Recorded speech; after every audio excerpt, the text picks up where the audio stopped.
Ayan po, magandang tanghali po sa inyong lahat. Kumusta po kayo? Mag-ingat po kayo no kung saan man kayo ngayon. So nag-usap-usap pa rin kami ni Peter no tungkol sa mga kasi marami po talaga nagpapatanong ng update po tungkol po sa ating Pangulo na si Rodrigo Duterte, kung okay na po ba siya doon. Itong mga kaibigan ko po ay base na po ito sa kanilang mga hula no, at malalaman po kasi nila kung ano pong mangyayari. So kaya tinatanong po natin kung ano po yung posible na mangyari po sa kaso po ni Pangulong Rodrigo Duterte. So, kaibigang Peter, so ayan no, may nagpapatanong po no, tungkol po sa ano po yung kalalabasan po sa kaso ni Pangulong Duterte, kaibigan.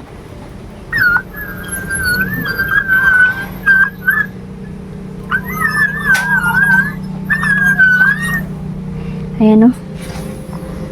Sabi ni kaibigan na wag daw kayong mag-alala.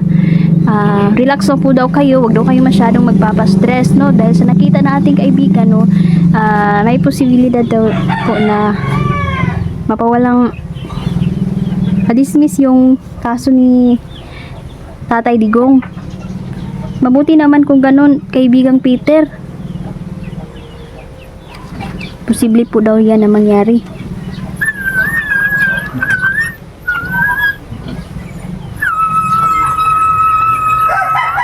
Ang nakakatakot lang po daw ay baka hindi mapigilan ng mga tao na gumawa ng mga hakbang no. Sana yun pa rin yung dasal no ng ating mga kaibigan, na sana no na walang gagawa ng kaguluhan. Kasi isang pagkakamali lang po talaga ay kikilos na no si Marcos po. Kaya sabi ni kaibigan no na lalabas din po ang katotohanan. Basta wag lang daw magpapadala sa galit.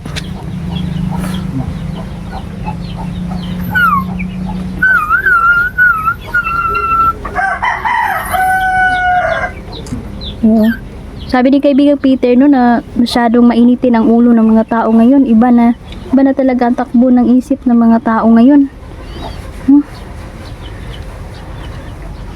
Kaibigan, at sabi pala ni Peter na marami na naman daw gustong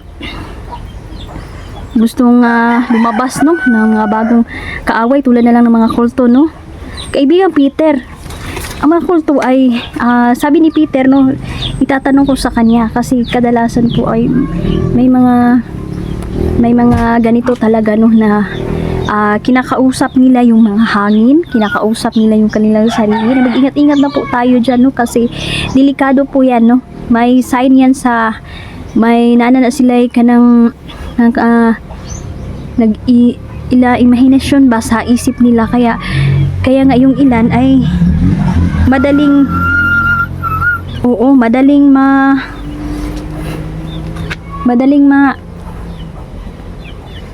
mabitag no. Ang dali lang po nilang binlangin no. Kaya sumasama sila sa mga masasama talaga, kaibigan. At dami na mga itim na mahika ngayon no na pinakakalat nating mga kalaban, kaibigang Peter. Huwag mo pong hayaan no na maraming mabibiktima ng mga yan, kaibigan.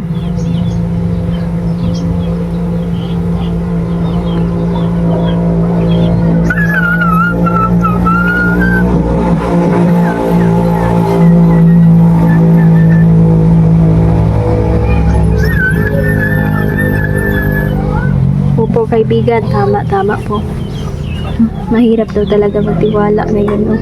Ingat po tayo sa mga kulto dahil nandyan lang po sila no, at nagkukunwari lang yan sila, or baka nakakahalubilo nyo na po sila, hindi nyo lang po namamalayan. Mag-ingat po kayo dahil ang pakay po nila ay buhay ninyo, kunin ang mga buhay ninyo. Kaya ingatan po ang sarili ninyo no.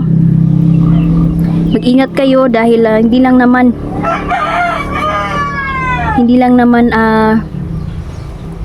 mga tao yung kalaban natin no dito, kundi yung may mga itim na mahika din.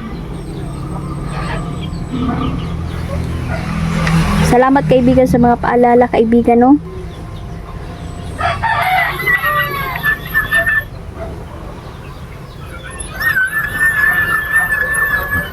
Opo.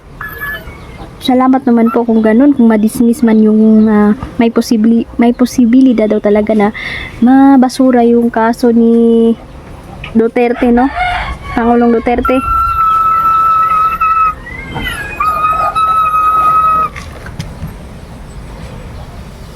Opo, kaibigan.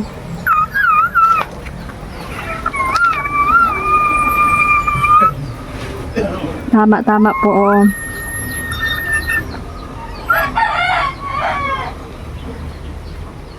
Ayan, no? Pinaabot ng ating mga kaibigan na ayan, sana matuwa ang lahat, no? Dahil good news itong sinabi ni kaibigang Peter ngayon, eh, na may posible may laban pala si Tatay Digong. Ang dami na pong galit ni BBM na ngayon, kaibigan.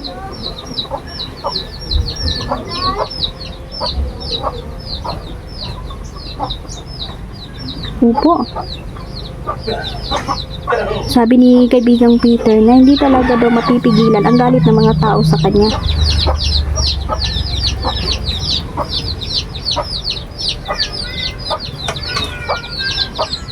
Opo, kaibigan.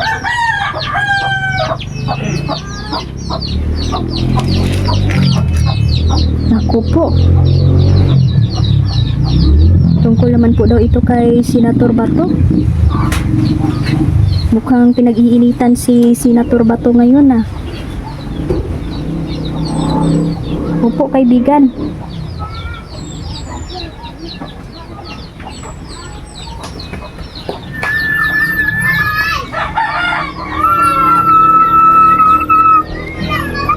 Opo.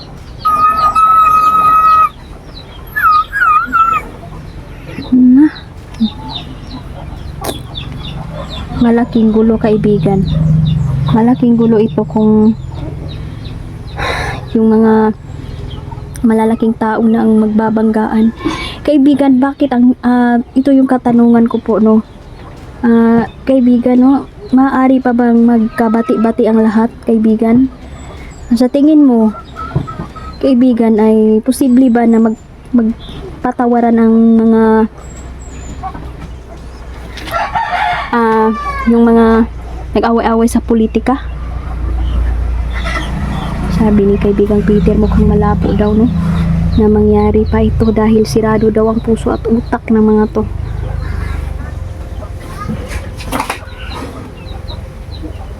Ay, Diyos.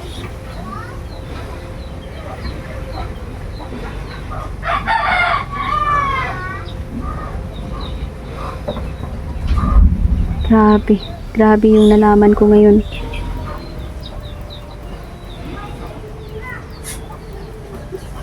Mukhang tagilid yata, sabi ni kaibigang Peter, no? Ano po yan, kaibigan? Opo.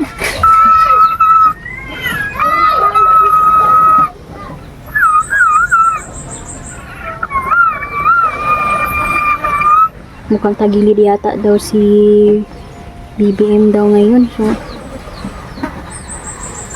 mukhang magsisilabasan na yata yung mga tinatagong baho ng mga may sakim ngayon. Ako, kaibigan.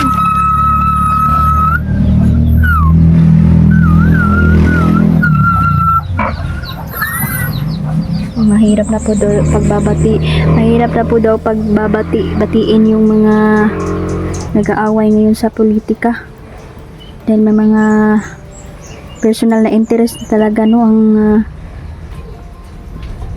dahil sa personal na interest ay nakakagawa talaga sila, no, ng mga hindi kanais-nais na dapat gawin, kaya naghaling lang yun sila og kagubot.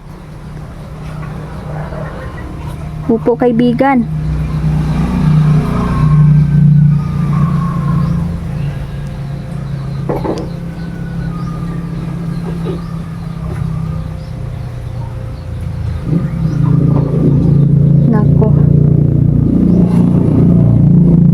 Nagpal daw tuloy si Tori ngayon ah.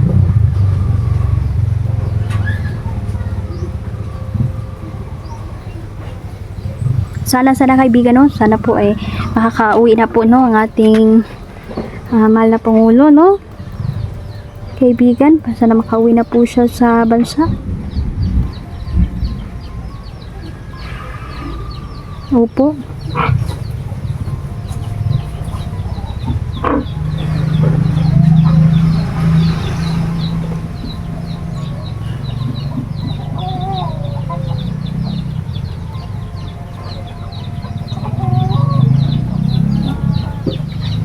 Ayan, no?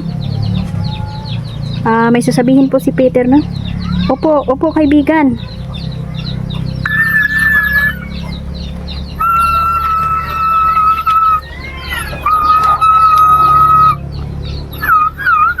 Mahirap daw talaga magpatawad, no? Lahat po ng tao ay may kinikimkim talagang galit sa puso, no? Mahirap magpatawad. Mahirap talaga, pero kung sa pagpapatawad, sa pamamagitan kasi ng pagpapatawad ay mapapalaya mo po ang sarili mo, no? Diyan ka po makakahanap ng totoong kalayaan, peaceful sa imuhang kasing-kasing, no? Pagdasal natin sana maoki ang lahat, no? Sana wala nang kaguluhan na mangyayari, apektado ang mga mahirap dito. Sila ang pinakaluoy yun pag moabot ang panahon sa gera, kagubot, kagutom, kalamidad.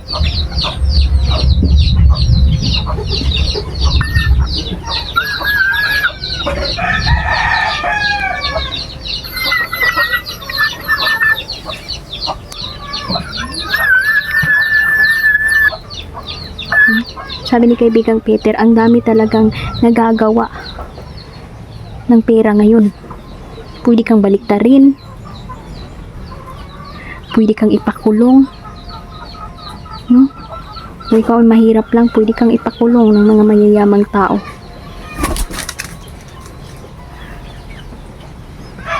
Ayan. Opo kaibigan, salamat po sa paalala ninyo. So ayan no, sana no, makagaan po sa loob natin no, yung mga nagtatanong. Ako po ito lang po ay hula ng ating mga kaibigan no.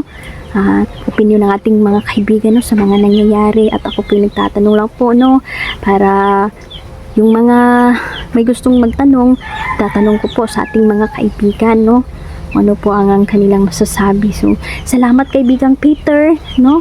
Nakakatuwa po ang mga sinabi ninyo ngayon na posible na madismiss, mabasura yung kaso ng ating mahal na Pangulo, kasi ang dami po talagang naghihintay no sa kanyang pagbabalik. Basta tuloy-tuloy lang po daw ang ating pagdarasal no. Tuloy-tuloy ang ating pagdasal na sana po ay mapalaya ng tuluyan na si Pangulong Duterte.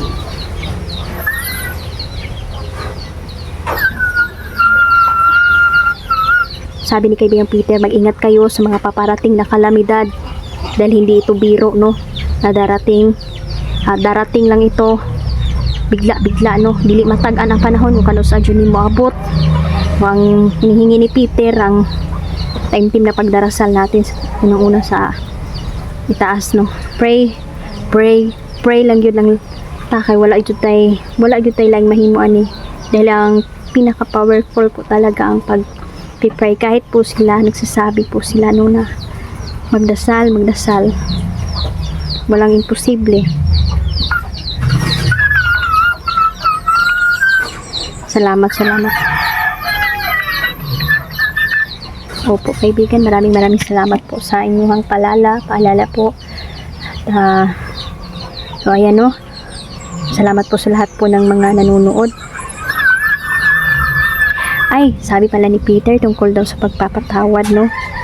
Mahirap po talaga magpatawad no. Lalo na po nung minsan ay may mga tao talagang nakasakit po talaga sa atin ng sobra, na hanggang ngayon ay kinikimkim pa rin natin yung galit no hindi natin sila makalimutan. Kapag may kagalit tayo, parang lumiliit po yung mundo natin kasi kung nandun siya, hindi ka pupunta. Kung may mga event na nandun siya, ayaw pumunta. Parang iniiwas-iwasan mo yung taong nakagalit mo. Pero panahon na po ito sa pagpapatawad, sabi ni kaibigan Peter. Matuto po tayong magpatawad. Kasi kung tayo magpapatawad ay tayo ay itataas ng Diyos. Ayan, no? Kasi may nagtatanong po tungkol po sa pagpapatawad. Kasi po, may nag-PM po sa akin, no, na hirap po siyang makamove on, no, dahil sa mga nangyari sa kanya, dahil may tao po talaga siya na sobrang galit na galit siya at ayaw niyang patawarin. So, sana po ito po yung sagot ni Peter na magpatawad po tayo sa kapwa natin, no, para din sa ating sarili, para makalaya tayo. Maraming salamat po.